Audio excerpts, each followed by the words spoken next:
Hello and welcome to the Film Ireland podcast. I'm Gemma Creagh and I'm chatting with director Ciara NicChormaic about her documentary Lauded Reveries. So first up, it's a beautiful film. Oh, thanks a million. It's gorgeous, like the visuals, it's so thoughtful, it's so poetic. How did you decide that's what you were going to make your project on? I came to Doireann's work through the poetry. Like I had been a big fan of her poetry. I'm really into poetry, Irish and English language poetry. So I kind of came across one of her collections and then I bought another collection and I just thought she was such a visual writer.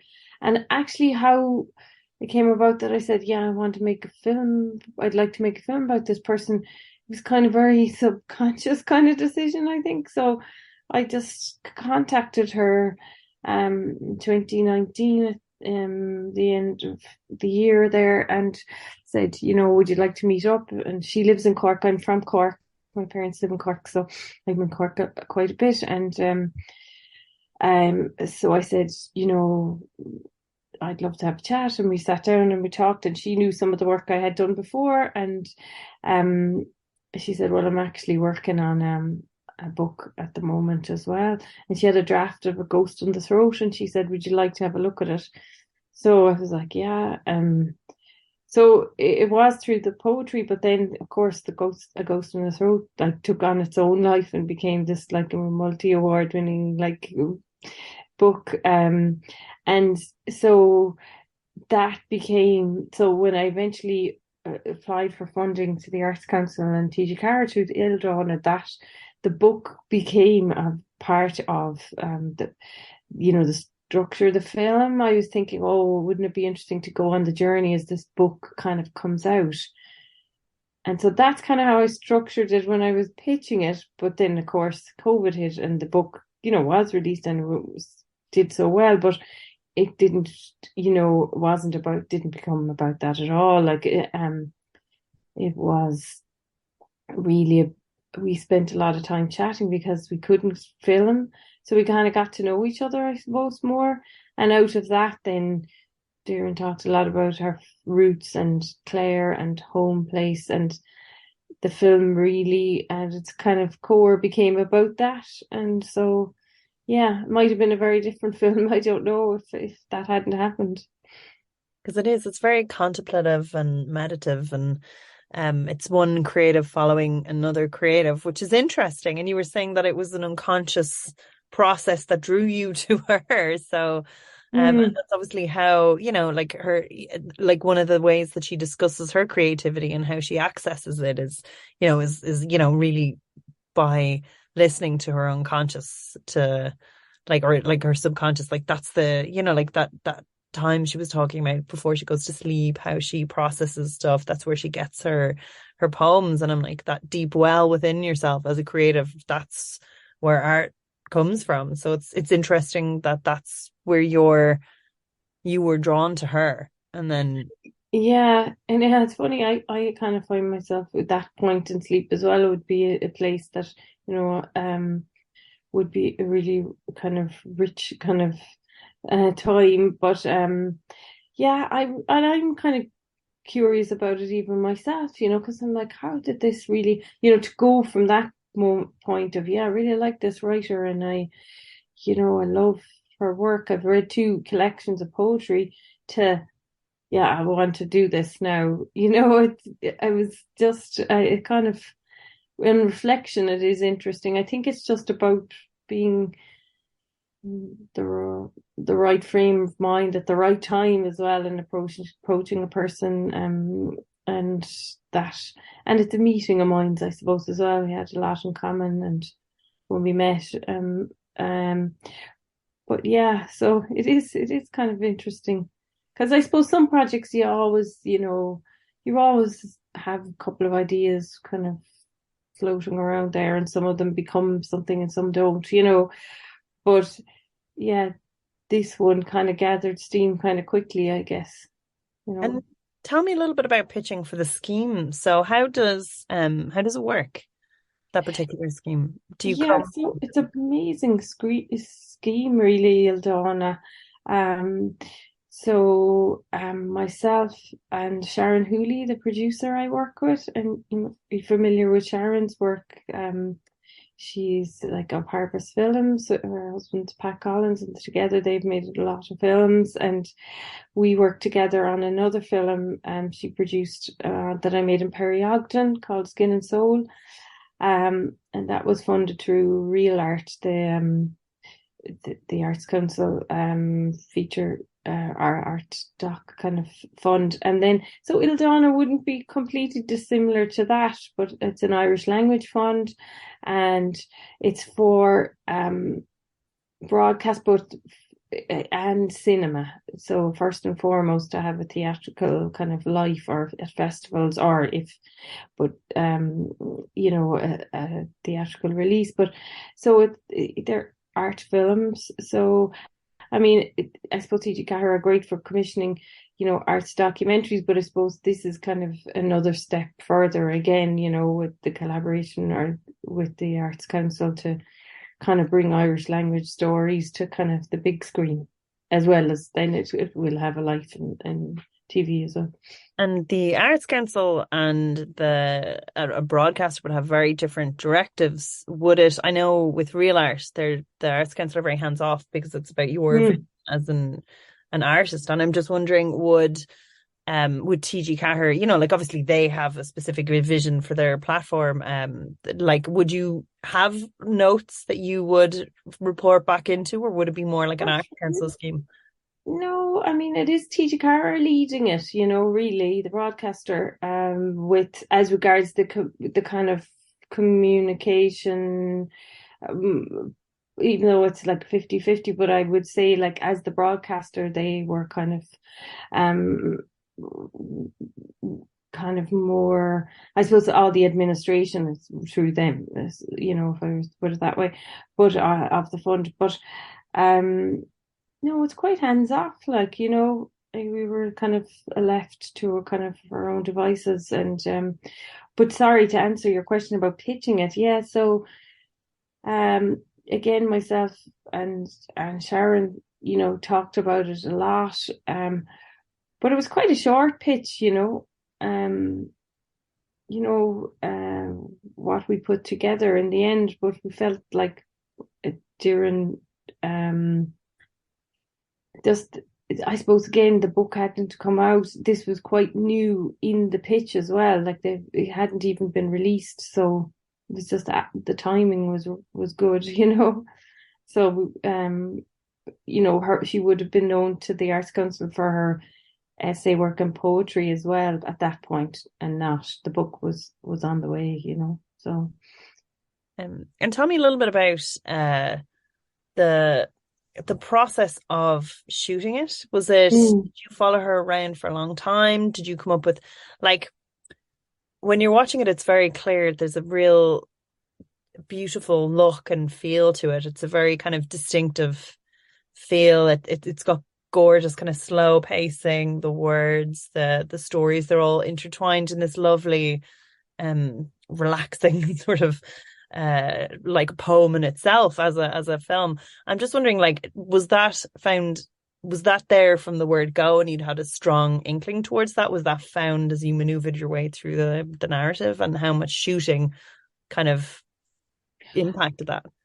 So just there were 10 days filming from like April 2020 till September maybe 2020. I think that was the period. And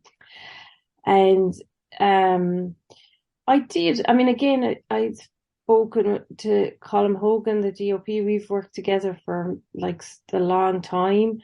For the very first thing I've ever done as a researcher, and then on to producing. I was a producer for 15 years before I became a director. And we've worked together a long time.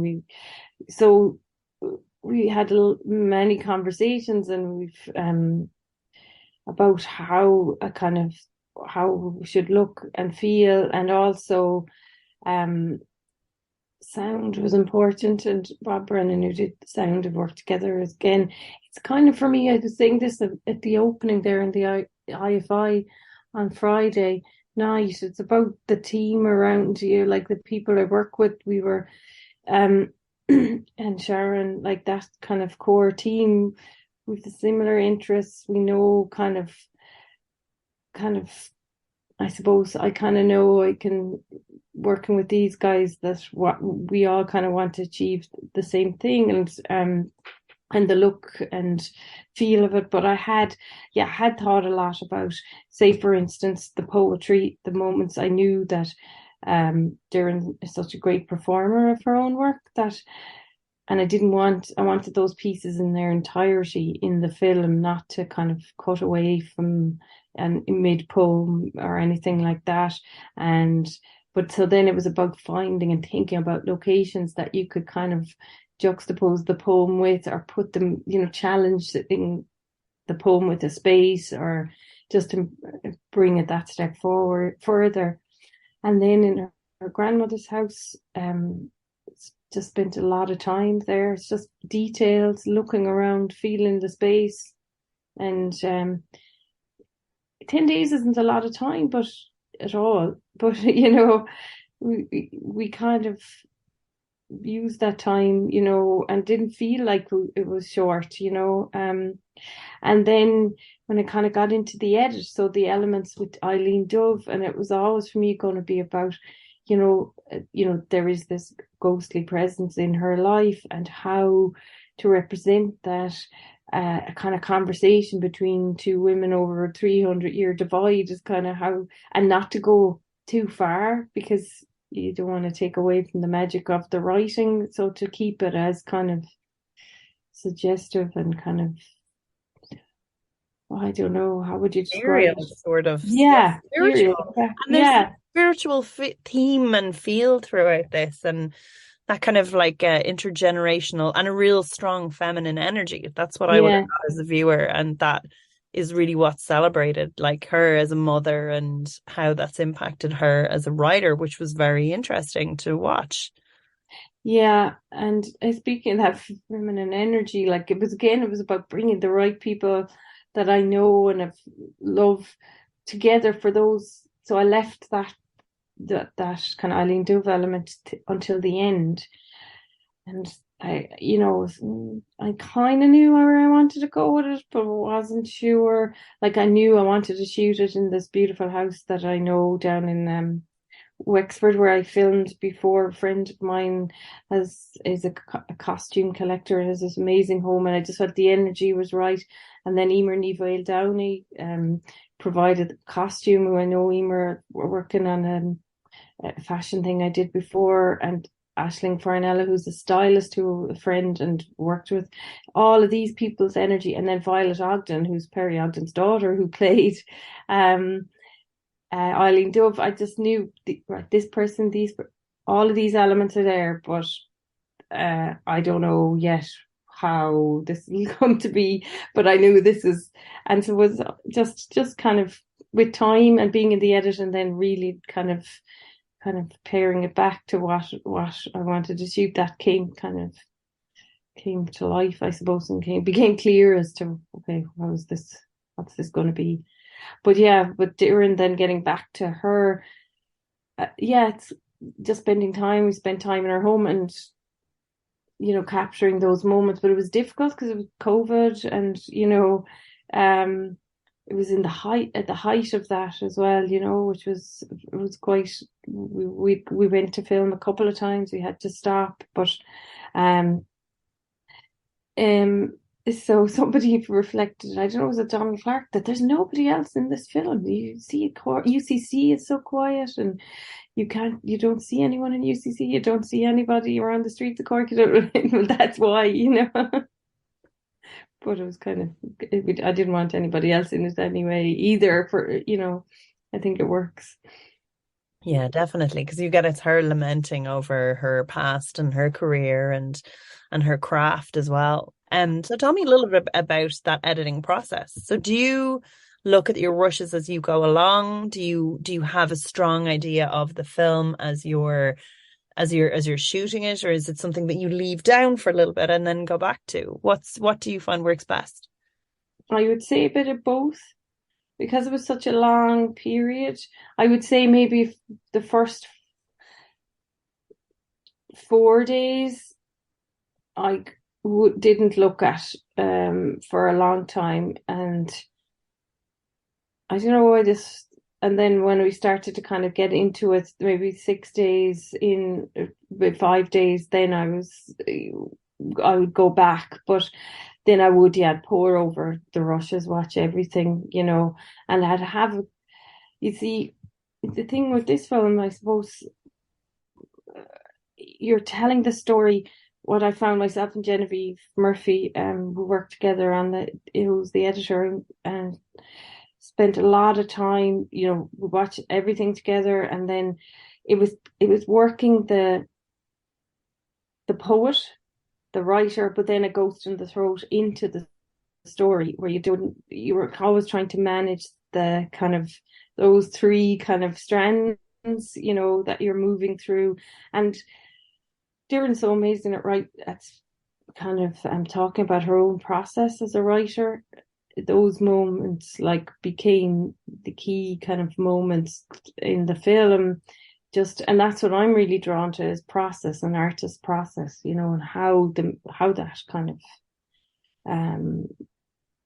I just love listening to artists talking. I could listen to all day, whatever discipline, how they work, and she's just so good at describing that.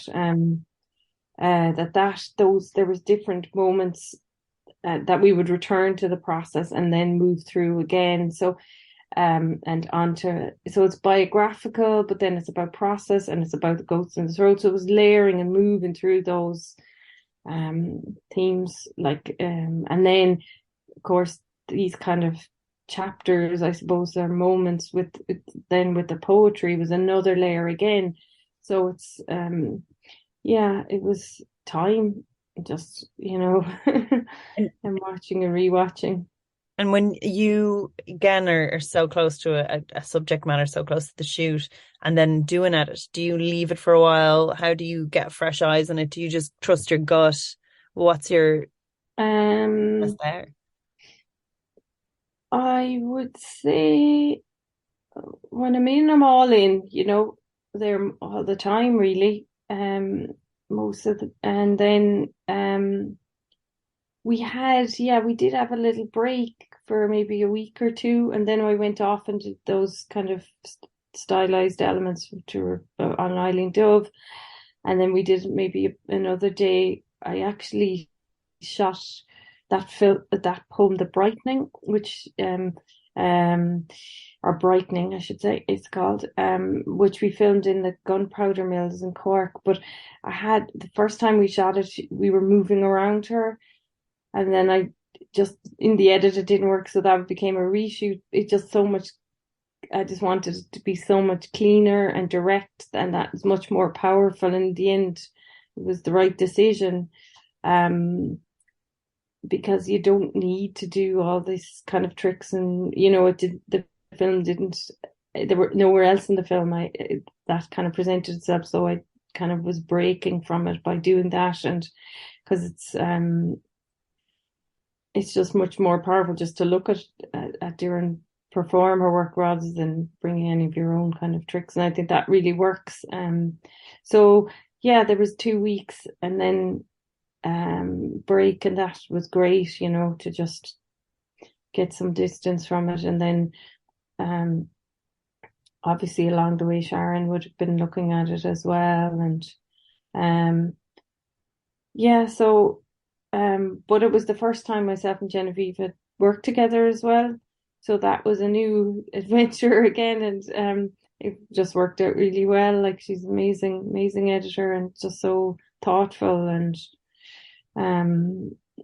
creative. So it was a good meeting of minds. It was great to have such a strong team of women behind so many of the elements as well. That was important to me as well, So tell me a little bit about the sound mix then. Again, do you know what audio you prefer in it? Is it something that you feel out as you move along? like during the edit? Is it something that you're thinking of the whole time? Is it something that you go back over it with fresh eyes and kind of assess on the last stage? Like, how do you like to do the audio mix? Kind of as it's going along, I would say, yeah, it's pretty close. Even when we're getting to the mix, it's all there. Um, so, and again, Bob Brennan, like he's amazing to, like for instance, when we were down in Clare, he would be gone off you'd find in the middle of the fields across the road. You'd find looking for him. He's just getting amazing wild track. There's, and then so yeah, a lot of time spent in that, and sound is such the sounds of Doireann's grandmother's home were such an integral part of her world, and capturing that and being true to it, not kind of replacing any of that with something else like that. So that was important. And then the sound, the composed like sound track for it was done by John Daly, who again I've worked with, and that's again as we're going along, get the film to a certain point, and then kind of we talk, and a lot of talking about what it should be, and kind of experimenting. He would send music, and so a lot of back and forth. So all these things are kind of happening at the one time, and it's not a lot of edit time, either. I think it was something like 8 weeks, and then, which is short. And do you have to edit with this scheme for a broadcast, or do you get to do a festival run first? How does it work? Festival run. So yeah, it's really about the feature cut. So there's no kind of as regards duration, like, there's no kind of limit or anything. It's up to you. And so it's first to kind of inform us about the kind of the feature version, and that's the version. Then I mean the only difference would be, I mean, yeah, you're kind of outputting 2 versions, but the film is the same with just little breaks. And is there anything that, just say, you picked up along the way that you would like something like a lesson from the shooting of the film? Like, the way you kind of learn different things about yourself, about the craft, about your subject matter along the way. Is there anything that like you definitely came out of it afterwards that you didn't have going in? I think I'm really happy with the film, and I think in order to get to that point, it has to be really hard to get there. There's moments, and it's really difficult to, you're kind of questioning yourself. And someone had said to me, well, I think it was someone heard Martin Hayes, the fiddle player, talking about that about creativity and get challenged. You have to be pushed to the really difficult places in order to make something that you're kind of proud of and happy with, I suppose. And I think that definitely was something I felt that, I just felt a real sense of responsibility, that this had to visually stand up to like Doireann's writing, because she's such a visual writer. I was like, oh my God, I'm reading these words, and you're like, how are you going to bring this to life, because on screen and do it justice. That's what was always kind of in the back of my head. I have to do this work justice, So that, I would say, and that would be the main thing, I would say, and that I kind of learned, and just you kind of, I know it's a kind of a cliche, like you get out of it what you put in, but when I really, and having that extra bit of time, I suppose, because we couldn't get into shooting as soon as we'd hoped to, was kind of a blessing, really, just have more time to think, because you pitch this film and then you say, yeah, or any film, especially it's a real kind of privilege, I think, to make these kind of films, because those schemes, they're limited, not many. There's the Real Arts, and then there's the Eildana, and that's kind of it, where you have, so when you get awarded one of those, I you take it really seriously that like, this is an amazing kind of privilege in a way to get this fund. So yeah, all that is kind of on your shoulders, but in a good way, like, I mean, I think it's puts it up to you.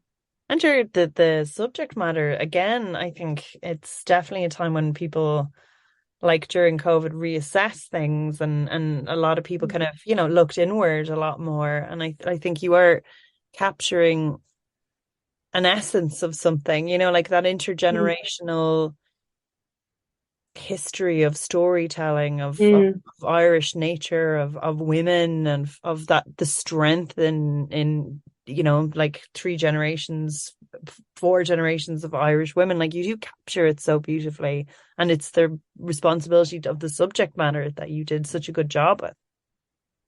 Yeah, well, I love that line that Doireann has when we were in Kilcrea. Um, we shot a lot of early mornings as well for the light. That was another thing because it felt like a more of a winter film. Um, and it's a line about Eileen Dove, how this poem traveled down, through women's bodies and on almost like a little bird, flew and from the mouth and down to the next generation. It's just so beautiful, like, and it flew just like a little bird, she said. And I just love that line, like, um, it took flight. So it's incredible, yeah, to that she has shone a light on this incredible woman. Because myself and Sharon actually said, because we both knew Queen Artillery, I knew like Kilcrea and I had been out there, but I never questioned who wrote, whose poem. I just thought about Artillery. I never kind of considered Eileen Duffy Connell. And that's one thing we both were like, of course it wasn't Art. We did not write it about himself. It was his lover, his wife, and so yeah, these things. Yeah, I'm just kind of going off the point there now, but yeah, um, But it's lovely. And then there was another line that I really liked, and it was I think she was using the metaphor of the seed. And then I was like, of like the nectarine, and that like oh yeah, beautiful, luscious imagery mm, that she describes, and then that you capture so well with those beautiful visuals. But it's, and it's about, like the seed, about that like kind of like intergenerational, carrying the torch. And then, also mm, like I think it's just beautiful because I think like as women, like like she's talking about her own experience being a mother as well. So it's like mm, it's all very sort of grounded, and like even though it is spiritual, and um like and like spiritual, like not in a spiritual way, but like it does kind of like deal with that mm, otherworldliness, and you get that sense of that. And then like it's this really grounded in something so earthy and beautiful. So it's beautiful to watch. It was just a real joy of a film. So I just wanted to mm. thank you so much for making it. It was really nice. Yeah, thanks so much. Yeah, it was a real pleasure to make, I have to say. It was just, yeah, it's just a really special time, and a great team of people and great, like Doireann's just an incredible woman and a friendship, out of this now, which is great, for someone two people who didn't know each other, you know.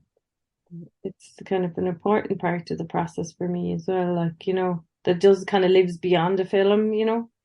Because you do have to trust somebody as well to open up. Like, Mm, because I was saying that, like, to be creative is to be so vulnerable, to be on screen as yourself as well, in that space where you're, talking about your work. You do have to be very vulnerable, and that's how she's, I think, so engaging, is that way that she conveys hmm. her work. And even though like she performs her work, but she's not like an actor, or she's No, herself, yeah, like that's very raw in a way. absolutely. And, you are so vulnerable and acutely aware of that, It's not an easy thing to do, and especially sitting in, your grandmother's house, her grandmother that has since passed away now. But um, and just kind of being in that space and recalling the memories and what kind of was the what made her the person she is and as a writer, which was, that environment, but being in that environment and talking about it is another thing. It's so many other memories that come flooding back, so it is a very kind of you're leaving yourself. You're so vulnerable. But that was another thing. We spent a lot of time with Doireann's family, like her parents and her extended family there, and walking just all the fields and hearing all the stories, and a lot of the stories they would have heard as kids, herself and her two sisters.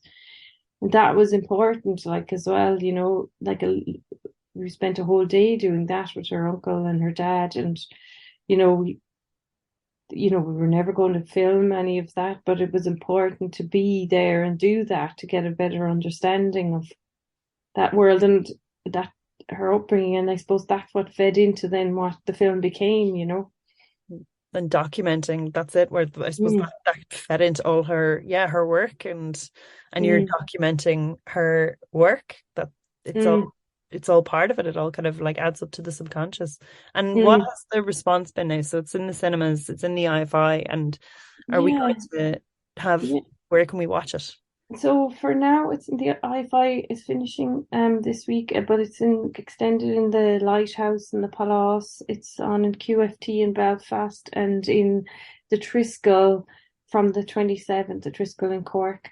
It's also in Ennis from the 24th of November for a week in the cinema there. And then after that, it's going to London and hopefully Manchester, and then a couple of other things. And then eventually it will be on TG Ceathair, just once we kind of it hasn't been decided when yet, just to give it the life as long as it can, I suppose, in the big screen, And are you touring at all? Are you going to do any Q&A? Yeah, we're doing that. So it's really nice. We the one the IFI, and we did one. We're not doing Galway because we did the Fla already, and had a Q&A there. So Ennis, the homecoming, and it will be, and we've already done Cork as well. So we are doing a tour of the other places that we haven't. Brilliant. I will make sure to link to all those in the description. So fabulous. Thank you so much for chatting with us. Thanks a million, Gemma.